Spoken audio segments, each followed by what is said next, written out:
This is Rhea, and this is Just the Who of Us, where we talk about a range of topics, including life events, current events, spirituality, entertainment, family relationships, as well as answering listener questions and more. All right.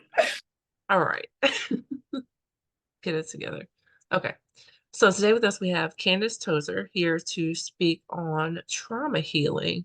And trauma healing is something that is really kind of close to me because my podcast actually kind of started with talking about trauma.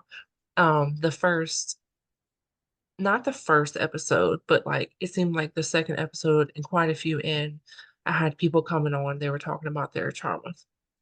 And then we started bringing people on to discuss other things, their careers and coaching and things like that. But so trauma has a special place for me because it just has been something that I often talk about. So having you here to talk about trauma healing is I'm excited about it because it's kind of bringing me back to the beginning, you know. Yeah. So Full tell us a circle. little bit. What's that? Full circle. Yeah. You come full Yes. circle. Tell us a little bit about not who you are and what you do yet. Tell us a little bit about you and kind of what brought you into what you do. Absolutely. So I would say that pretty much an existence of trauma led me to where I am today. I would say that pretty much from the moment I was pretty much born up until, gosh, my mid-20s, I had a pretty rough start. It just felt like the odds were stacked against me in every way, shape, or form. And I kind of got to a point in my life looking back at everything that I had experienced and had a moment where I was like, what the heck? I was like, what am I supposed to do with all of this? How am I supposed to get on with my life after having gone through all of this? And you kind of have a moment where you go, please tell me this is not going to be the rest of my life. Please tell me that this is not going to be me for the rest of my life. Yeah. And I realized that I got myself into a loop of behavior based on the trauma that I had not met throughout my life. And it was really at a pivotal stage where I was like, something's got to give, something's got to change because this is not sustainable. And honestly, I don't know who I am. In the midst of all of this, I have been holding my breath, moving through life. And honestly, can I say that I'm loving life right now? No, I can honestly say it's been hard, it's been tough, and it's been a horrible road to walk. And it got to the point where I fell pregnant with my son around about the age of 21. So I was a really, really young mom. And I realized, oh my gosh, I have to do things differently. It just hit me like a ton of bricks that I wanted to do things differently. But at that point, I was so consumed by being a product of my circumstances, being a product of everything I'd gone through, living through that identity of shame and blame, and you'll never amount to anything. You're this, you're that. All of the identities that we put on ourselves through trauma, through programming, through society, that I realized, okay, well, if I'm going to give my son the best opportunity at being a kind of well-rounded, sort of nice human being, I needed to really shift into understanding what made me me, because I realized there had to be more. There had to be something underneath all of the pain, all of the grief, all of the hardship that was truly me, because I didn't understand that I could come into this world and not be perfect. You know, there was always that innate knowing that at some point before all the kind of the shit hit the fan, I was perfect. I was whole, and I didn't ask for any of it.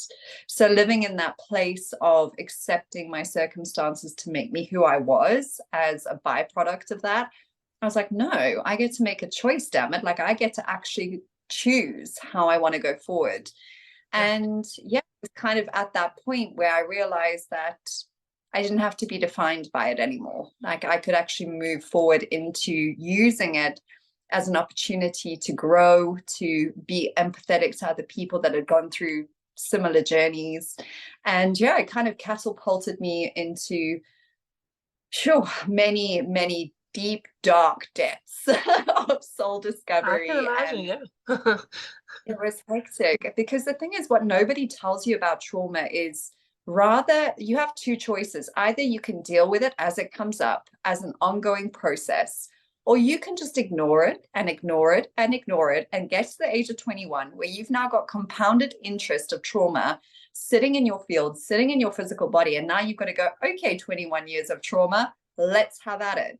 And Yeah. it's like, well, maybe traveling the road of consistency and trauma release and checking in on a daily basis would probably be more beneficial, but it's not what I knew.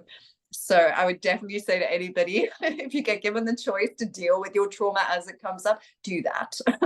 It's much Yeah. easier for you in the long run because Yeah. you don't have to hit rock bottom. I mean, rock bottom's a great place to get to if you have to be forced there because you have no choice but to face yourself. But if you have a choice and you can navigate your path in a way that allows you to do it more gently, do it that way. It's much better. Yeah. So I definitely can say I'm navigating that path now where I can see, okay, I don't want to actually hit rock bottom again. So now I'm equipping myself to daily deal with the stuff as it comes up. It's much, much nicer. Yeah. Yeah. And your rock bottom though can be different for different people, but especially when you become a parent, it's kind of like, oh shit, I got more than just myself to do this for now. And I think it's oftentimes in our parenting where we realize, oh, this is a trauma. Oh, maybe this is why I yell, I do this, I react this way, or whatever, because it's a result of a trauma that I experienced, or Yeah. it's a result of me. This is how I quote unquote work through the trauma or just get through. I spent a lot of my life like not allowing myself to feel emotions. I was Mhm. great at anger, and I still, that's something that I still work through, like easily getting aggressive or frustrated. But I spent a lot of my life, like, not allowing myself to be emotional, and then when it came to the point where I had this turning point, and I was like, "Okay, but this is a big problem, and you have people that you're teaching to be this way." There's a big difference in my older kids and my younger kids emotionally, Yes. and their reactions to things and things like that, and they're older and they're working on certain things, but I can look back and tell that what different kind of parent I was with different kids by certain things like that. And Yeah. I was definitely very traumatized and unhealed with my older kids. Now they're fucking amazing people. Don't get me wrong. That's, but I can tell the difference emotionally. Um, so yeah, it's like, oh wait, I got these people that I'm teaching. And then too, you start to notice certain things. You're like, why is this kid so aggressive? Why is this kid so this? Why do you yell so much? Why you blah blah blah? And it's like, well, that's because that's what you taught them. That's actually Yeah. a discussion for the other podcast. But you Yep. know, You I, I'm co-created mini me's. I'm naturally a mom, so everything correlates initially to parenting. But anyway, so and then this kind of it negates other relationships and your careers and everything like that. So Yeah, it does. most of the time, like you said, it's kind of like this point where you're like, oh shit, I can't live like this anymore. Yeah. Do you mind sharing what that was for you? And if not, perfectly fine. Yeah, sure.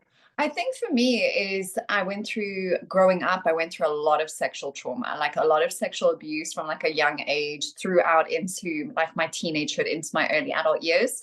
Yeah. And eventually I would be sharing my story with people and they'd go, how? Candace, like, how have you gone through so much? Like, yeah, like one time, maybe two, but like when you're counting like 5, 6, 7, 8, 9 times, like I Oh started to gosh. realize, oh my gosh, am I stuck in a loop of creating relationships where I'm at the hands of abuse? Like I started questioning if Yeah. this is something that is happening so regularly, where is the connecting dot? Where is the reason why this is happening like this? And I think a lot of the time people don't realize that once you've had one trauma, you become conditioned to almost accepting that that's your default setting. So instead of processing the first sexual abuse as I had as a child, it became a standard of which I was now programmed to believe that I was safe and all I knew. And so in seeking that safety, I was seeking abusive relationships and more abuse because that's all I'd known. So it took me getting to a point where I was like, enough is enough is enough. Like, Yeah. How much more of this am I going to take? And you also get to a point with trauma where it becomes almost normal. Like you'll tell people and they'll go, Candace, but that's not okay. Like, that's Right. not normal. And you're like, oh, well, that's just like everyday life for me, you know?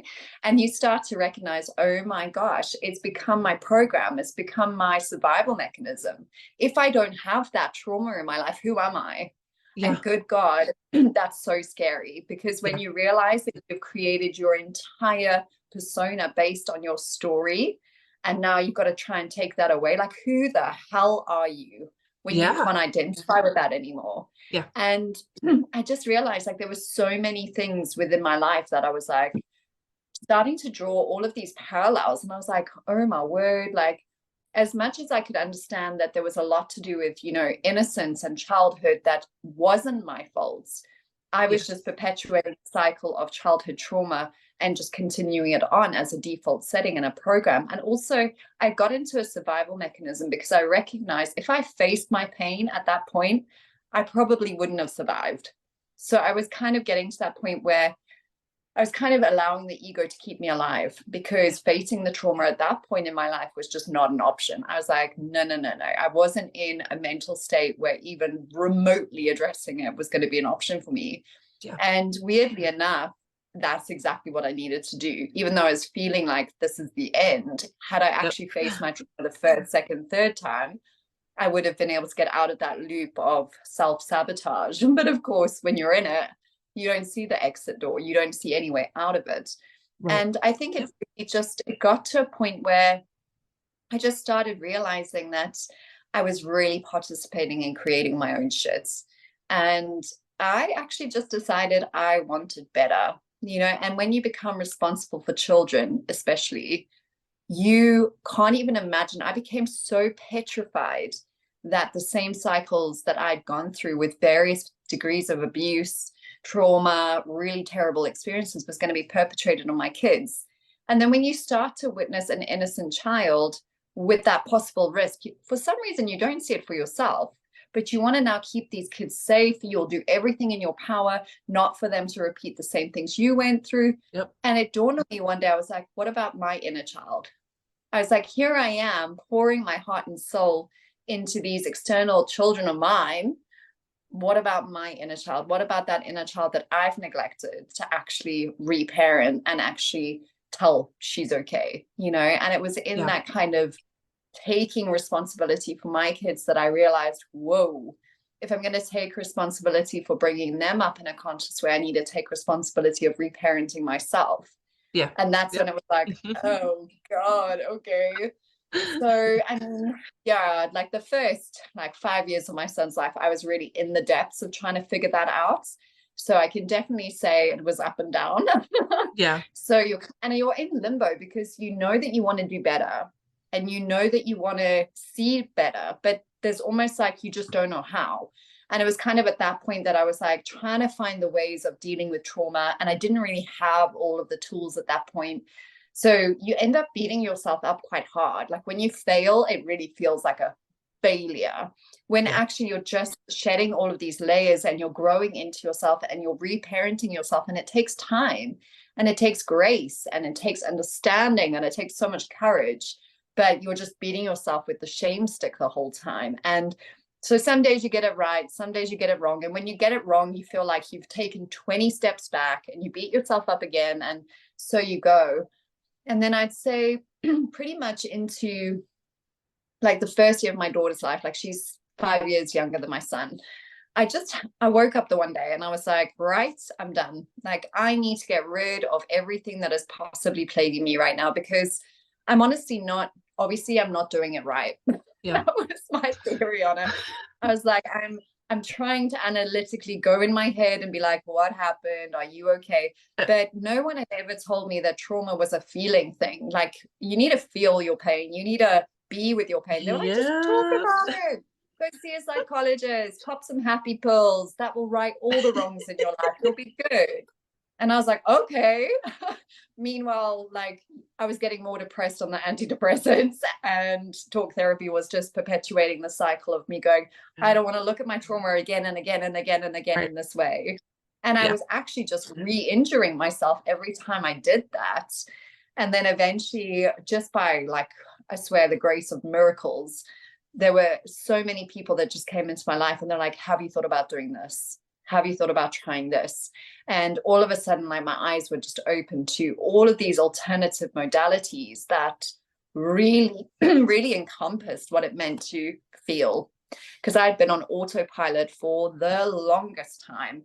And I was so disconnected from anything, any feeling, whether it was joy or whether it was pain. I was just disconnected from it. I was just this autopilot robot surviving, not even thriving, just surviving, getting from one day to the next. Yeah. And when you have a baby, especially, and you are exhausted and the days roll into themselves and you are at your lowest with your self-worth, now trying to navigate, trying to release trauma on top of that, it's a spiralful recipe disaster. Yeah. Well, then there's those emotions. Nobody tells you about that. Nobody tells you about that. Yeah.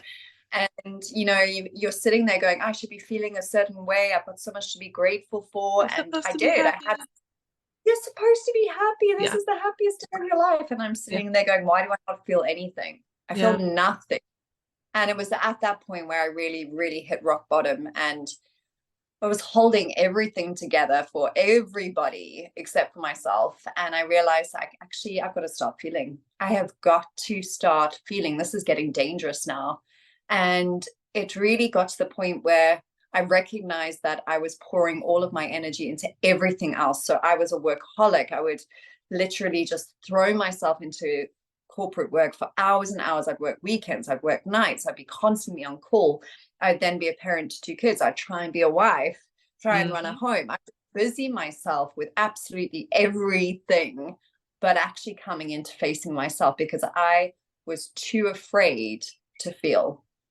And I knew that once the tears started, there was going to be no way of going back, because it was like 20 years of crying that needed to come out. And, I just felt like at that time I didn't have time to be inconvenienced. I was like, nah, maybe next year when I take some holiday time, I'll go on some self-care, I don't know, walks. Like, we seem to think that trauma release is just something that we can delay. It's just something that we can catch up with on a good, coffee date next week, Friday, when we're feeling up to it. It's not. Because what people don't tell you is that when you suppress your trauma in that way, you will hit rock bottom, whether it's physically in terms of illness, whether it's mentally with burnout. Nobody tells you that if you suppress your emotions and you don't do something to regulate them and feel them, you will get to that place. It's undeniable. Whether it takes you 20 years, whether it takes you 1 month, you will get to that place. Yeah. And then everything falls apart, because now you're facing losing your job, or you're facing being in hospital, or you're facing being away from your kids, whatever the case may be, and I got to that place. I got to that place where I fell properly apart. And that was the wake-up call to go. I've got 2 kids that are dependent on me.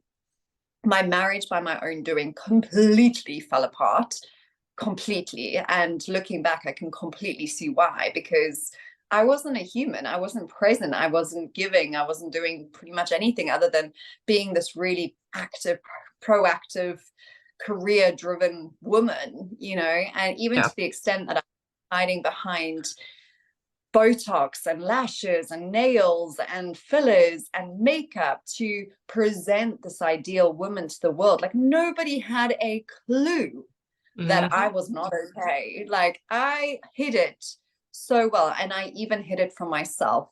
Yeah. And that was what made it so scary, was that I could even hide it from myself. And I would just keep going, and I would just keep going, and it's okay, just carry on. If you stop, that's when everything's going to fall apart. So then I would just just make myself busy the whole time. And eventually it catches up with you. And, the blessing of COVID was that it did. COVID happened and I had a choice to either leave my job and not be there for my kids, or leave my job and be there for my kids, or stay at work and somehow find a way of looking after my kids, which wasn't going to happen. So I was forced to resign from my job, and I did. And from there, a lot of time to really face off with myself. And I had the most insane awakening of my life, where it was just like, wow, like you can look at everything possible. And I did, and I cried and I screamed and I shouted and I wrote letters and I burnt them and I disowned family, and I let go of a lot of toxic things in my life, and slowly but surely got rid of the Botox, got rid of the fillers, got rid of the makeup, started peeling back all of these like layers of myself that I didn't even know was there. Yeah. And I was like, oh, this is raw. Like, what is this? And it was the first time in my life that I was like, this is Candace. And I was like, and I get to now decide who I want to be. Who is the thing, who is the skeleton underneath all of the stuff that I've been carrying. And it was brutal. It was really, really brutal, but it also really catapulted me into my purpose. I realized that, I was in a place where I wanted to help people and really identify that I could help people understand their trauma better through a very deep process of embodiments. It was really wild, but it catapulted me into a space of realizing that absolutely everything that I went through was to grow me into empathy. It was to give me a capacity to just understand other people in a way that people who have not gone through similar situations could never relate to people. It always really annoyed me when people would be like after my mom passed away, they'd be like, oh, I'm so sorry, I understand. And I'm busy looking at them with their entire family next to them. And I'm like, no, you don't get it at all. Right. And so for me, it was really about understanding that now I had this extra tool in terms of being able to really relate to people and really be able to say to them, I get it, because I do. Like pretty much everything that people face in their life, I've gone through. And because I've embodied the process of understanding how to release trauma through all of the trial and errors that I went through, and there were a lot. Apparently an Epsom salt bath doesn't take away all your pain. I tried. 20 kilos of Epsom salt later. So I recognized that there was a lot of trial and error that came with my journey, but it was necessary for me to kind of iron out what does actually work for me and what doesn't work for me. And ultimately, I ended up formulating my own methodology around trauma release and what it works for me. And so I share that now. It's just a process of going, okay, well, I don't want to regurgitate what other people have learned for themselves, because I tried their method and it didn't work for me. So the only thing that I can do is embody what I've learned and in my most authentic self, share that, because that's honestly the only truth of what I know. And in doing that, I can really help people in a very authentic way. And even going into my sessions with my clients now, I do it with them. And I'll say to them, listen, this is the method of inner child healing or whatever. And I'll say, okay, let me pull up a memory. Let me go into prisons. Let me find, I'm sure there is something in there. And there always is. I'm like, come on. And I do it with them. And I show them that I'm no different to anybody else. Just because I've been doing this for a while now doesn't mean that I'm ever going to stop doing it, because that's the nature of being a human being. You are always going to have circumstances that are traumatic or triggering or difficult or challenging or highly charged. Like that's the nature of being a human being. Unless you're a monk in the middle of the Himalayan mountains somewhere or whatever, you are not going to have a human experience that isn't filled with challenges at some point to a lesser or more degree. And what trauma release enables you to do is to go, okay, I actually don't have to have a nervous breakdown every time someone says my name in an aggravated voice. Like I can actually regulate myself and deal with it in the most authentic, sovereign way.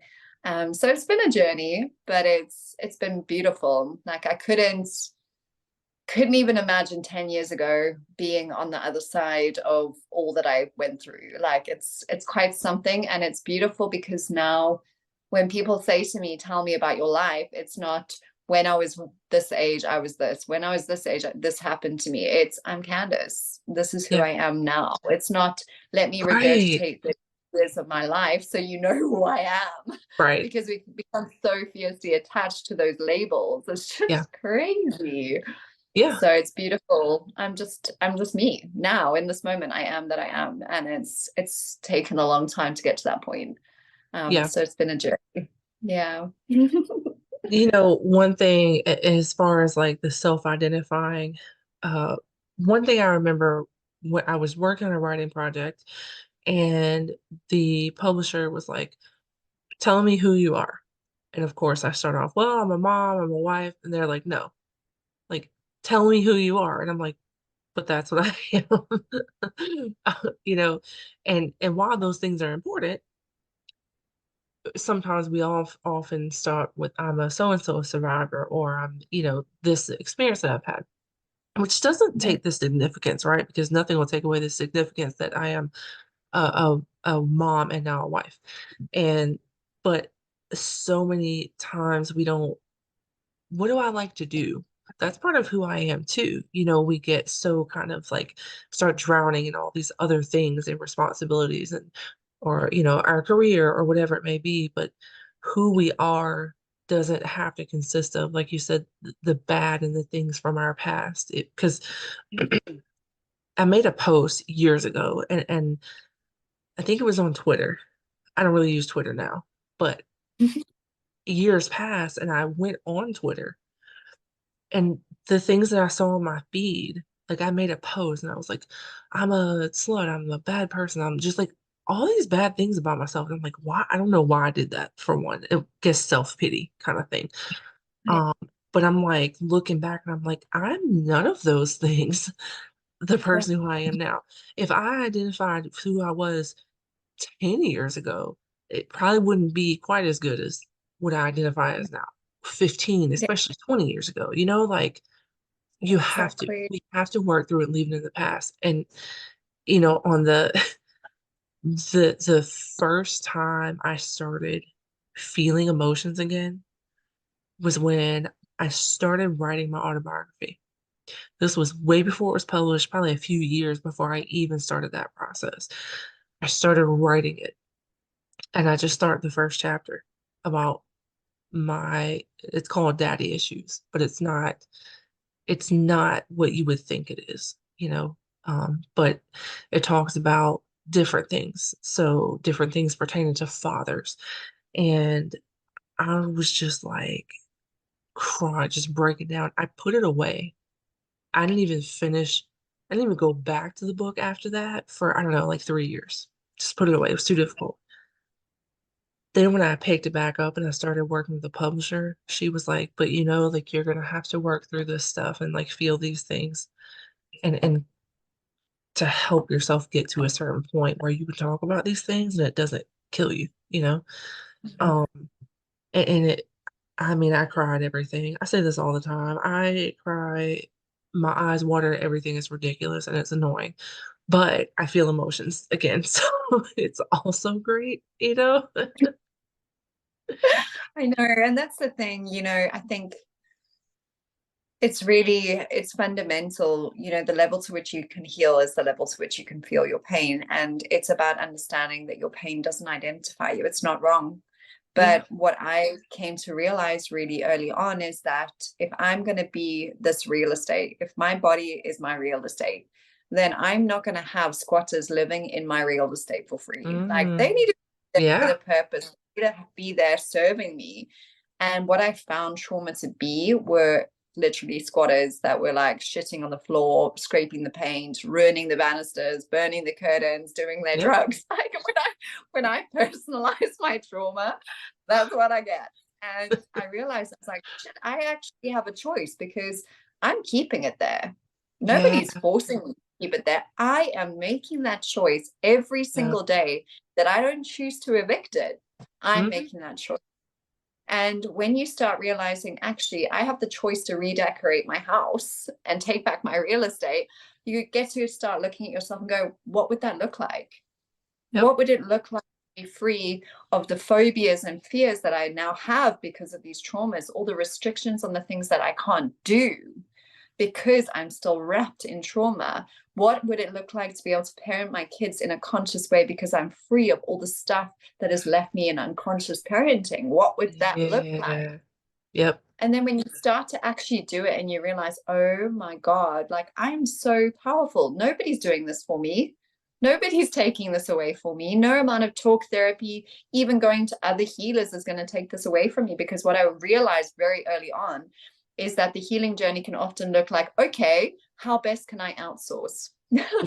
Yeah. And you will go you'll go into self-sabotage and then you'll go into outsource. And outsourcing looks like, can you help me? Okay, how much do you charge? Okay, it'll be gone by the end of the day, right? Okay, cool. All right, it's gone for 5 minutes and back again. Shit, I just paid that person money and now I've got it back and they won't give me a refund. It's like, well, yeah, that's what happens. Yeah. So I realized, like, if I was going to do it, it had to be me and it had to be authentic me. Like, the amount of times that I've caught myself in my own spiritual bypassing bullshit is actually quite uncanny. I'm like, look at me, I'm doing this trauma release thing. And meanwhile, I'm like, yeah, I see you. Okay, cool. You can go now. Cool. I'm done. It's like, really? Right. Really? Yeah. Like, I've acknowledged it and it can move on. Okay. Like, that's what they said I must do. And then I realized that, no, it's not gone, because the next day I'd be triggered by something that was specific to that specific trauma. I'd be like, okay, fine. Because one thing I realized was that if you are going to start trying to release your trauma, best you do it properly, because otherwise the universe is going to test you. And you are going to get, for example, people from your past. And this actually happened to me recently. I was like, what the hell, universe? I had a not even talk. I don't even think he's a boyfriend. But anyway, he came up 17 years. Okay, 17 sweet years ago. Okay. So I was in the prime of my very messy teenagehood. And this was a very, very short-lived infatuation, more from his side than mine. Probably lasted about 2 weeks. Eventually, I ended up getting to the point where I had to ghost him and block him because he was becoming a stalker. Like, it was hectic. Oh, gosh. Pops up into my life 17 years later because he just happens to be the skateboard teacher of my son at school. And I was like, you've got to be shitting me. So anyway, he takes it as a sign of divine union, of the fact that the universe has divinely orchestrated that we must now be together, because in 17 years, he hasn't changed or evolved or grown from the trauma of his 17-year-old self. Yeah. I have. And I had to have that very difficult conversation with him when I said, listen, you need to stop speaking to me as the version of myself that I have died to tens and tens and tens of thousands of times. I am no longer that person. I said, you can't speak to me in the version that I'm holding now because you don't even know who that is. I said, but do not speak to me in the version that I was 17 years ago, because I've out-evolved that chick 100 times. Yeah. And it just goes to show what it looks like when people stay looped in their trauma. They stay the same. They become those children in adult bodies and they never progress. I was like, whoa. And the universe did that to show me, Cans, look at your growth. Look at your growth. That you can't even any longer tolerate being treated the way that you would have accepted, arms open, even 10 years ago. And I was like, whoa, okay. That's pretty. And then you also go, whoa, I allowed myself to be treated that way. That's kind of sad, really. You know, you kind of have a higher perspective on things, but you're like, whoa, sure, I wasn't in a great place, that my self-esteem was that low that I felt like I needed to be treated that way to feel loved. Like, and it's kind of, there's also a bit of cringe in there as well when you start remembering how you behaved. You're like, oh, damn. But, you know, if you're not going to face off with your trauma properly, then just don't do it at all, because the universe is going to make your life very difficult, giving you the constant same kind of lessons until you do. Yeah. So face off with your trauma in a real way. And I think the biggest thing is the fact that people often overcomplicate what that looks like. And I I'm so tired of people saying, no, but I can't possibly release my trauma or go to trauma counseling or coaching or whatever, because either it's too expensive or they expect me to do this and have this and be, be this and have this and whatever. Like there's this whole long list of like 500 requirements of Yeah. people before Yeah. you can actually get into the A-list club of trauma release. And it's like, what? Like it's become its own niche market that people are now being excluded from being able to do the one thing that we were inherently born to do, which is Yeah. feel our emotions. Yeah. Like, Yeah. sorry, what? Yeah. Yeah. No. And then when I see what some people pay to be reminded about how to breathe into their tears, I'm like, how did we get here? How the world get to this place? And I mean, I can see all the extenuating circumstances around that. I can see all of the programs, all of that. But wow, like generational lineage crap. Like we have passed it down. We've had it passed down and down and down and down. And it's amazing because I don't know about you, but when I look back in my family and I look at the lineage of like my parents and my grandparents, my great grandparents, I'm like, holy shit, we were all the same. Which is this copy paste, copy paste, copy paste, And most of the until someone times, starts doing it differently. yeah. And most of the time, the thing that we hate about ourselves, we don't even realize is something that was copied and paste, or the Yeah. thing that we,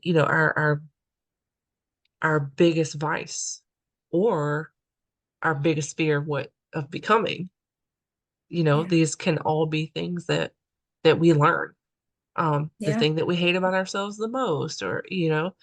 and so it's important to recognize those things too. And because there's certain things about my parenting, I'm like, oh shit, my mom does that and I hated it. But now Yeah. I do it. Why do I do it? Why did she do it? Kind of thing. Exactly.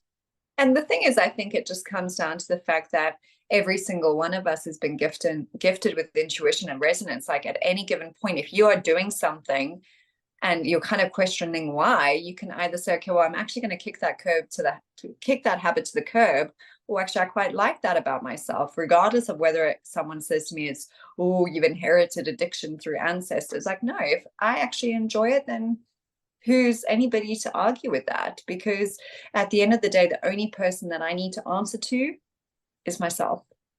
Yeah. And when you realize that actually nothing is external to you, not your love, not your validation, nothing is external to you, because you are on this journey to create everything that you want for yourself in a place of wholeness. So if you are looking outside of you to things to validate you, to tell you that you're worthy, tell you that you're enough, give you stability, financial support, then there's a wound within you. There's a trauma within you that's creating that. Yeah. And you need to take responsibility for that and realize that every time you are looking for something outside of yourself, you're placing value above yourself in someone else, which Yes. means you're no longer valuing yourself.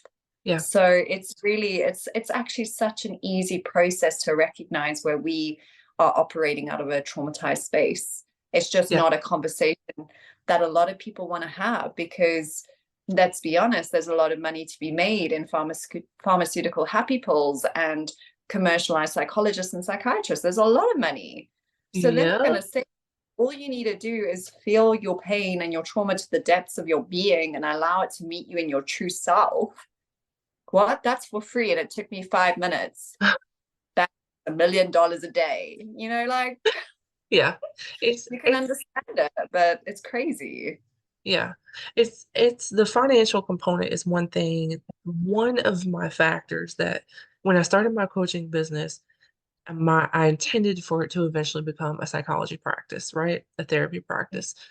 One of the reasons that I decided not to do that was, for one, well, $140,000 of school was quite enough. And so I didn't want to move on to the PhD. I decided to go for another master's. But I the charging, like the financial component for other people was a factor. So for one, I spent all this money to go to school. And then I have to spend all this money to get licensure for the state, right? And then, whatever I put in financially to a practice, I need an office if I'm not going to just do virtual, blah, blah, blah. And then to pay for my student loans and do pay for all these things, I got to charge people $100 something a session, right? I don't charge that much. But the thing about coaching is like we can set our own prices, right? And not to say that a therapy practice probably can't set their own pricing, but you still are gonna have to charge more than Yeah. I'm gonna be willing to charge, Yeah. because so that was one of the factors. I'm like, I didn't decide to keep going because well, I don't want those limitations. You know what I mean? Like I can charge $15 for a session or I can charge 500, whatever I want to do, but I don't have to. And then dealing with insurance and all this is like because so much of it Exactly. is a money scheme, I don't want to be a part of that. And So I'd rather it just comes do down to being like sovereign. Like, how sovereign are you? How much do you serve yourself? yeah, yeah, Again, looking at what are you seeking externally in terms of being employed by somebody else, financial right, security by someone else. And right, I realized like I actually just wanted to be sovereign. I wanted to be everything I needed to be for myself, my own financial stability, my own emotional freedom, my own authenticity. I wanted to be able to express myself however, dress however, yeah, set my hours however, yeah, and not be confined to a whole lot of programs, hmm you know. And it's sad that people now associate, especially with like psychologists and therapies and things, like, oh no, but if you're not charging this amount, you can't be very good. yep, That's the association we have now. It's like the more you charge, the better you are. yeah, yeah, Well, what happens when we do sessions for free because we're just called to? Does that make yeah, us shit people, or does that make us shit right, practitioners? Like, right, no. right, yeah, Just drives um, me insane. yeah, yeah. I want to talk real quick about oh shoot. Okay, so I don't think I'm gonna have time to do the mom brain one No, today it's okay. because I We have can another. set another time. No Okay. problem at all. Um, No. but I want to talk real quick about your website. One of the things, Yeah. speaking on financial components, one of the things that I like about your website is that it has a price list. It's one thing that I did on mine because I'm like, well, one thing that annoys me is when I'm talking to somebody about a service and there's nothing about pricing. And so it Yeah. kind of leads me to believe, so what you're trying to do is you're trying to sell me first. You know, I want to Yeah. know if I can afford, like, is it something I want to put in my budget? So um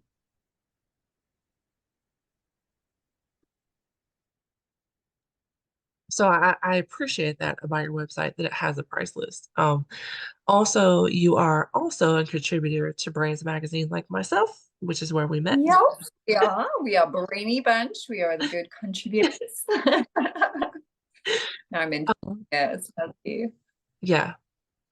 And then you list your services. I don't want to chop this up. So there are three different services, just the three, right? The QHHT, and say the other one for me so I don't screw it. Akashic? The Akashic Yes. readings. Okay, well, that's how I was going to say it, but something told me. I was like, I don't know. So there's Akashic readings, coaching, Yeah. and there's QHHT, Yeah. quantum healing hypnosis technique.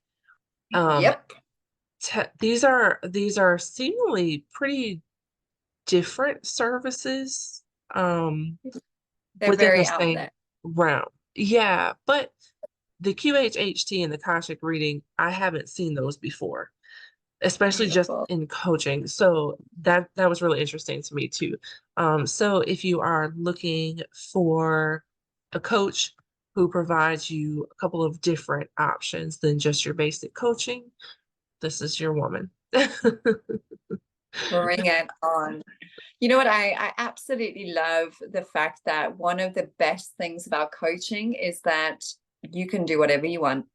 And intuitively, I say to my clients every single time, they even when they book for a QHHT session, they'll be like, okay, so the standard session's meant to go like this, hey. And I'm like, yeah, but does it always?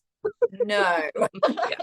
Because Yeah. I've lost track now of how many times the session has not gone commercially by the book how it was supposed to, because I am so in service of treating people intuitively as sovereign individuals. So what they need on the day is going to trump any prerequisite of what I've scheduled or said it's going to be like. And ultimately, I always allow for whatever's meant for their highest good to come through. So whether it looks like we end up doing coaching rather than QHHT, or we do a mix of everything, that is totally okay. And it really just allows me to be in flow. And I love it. Absolutely, absolutely love it.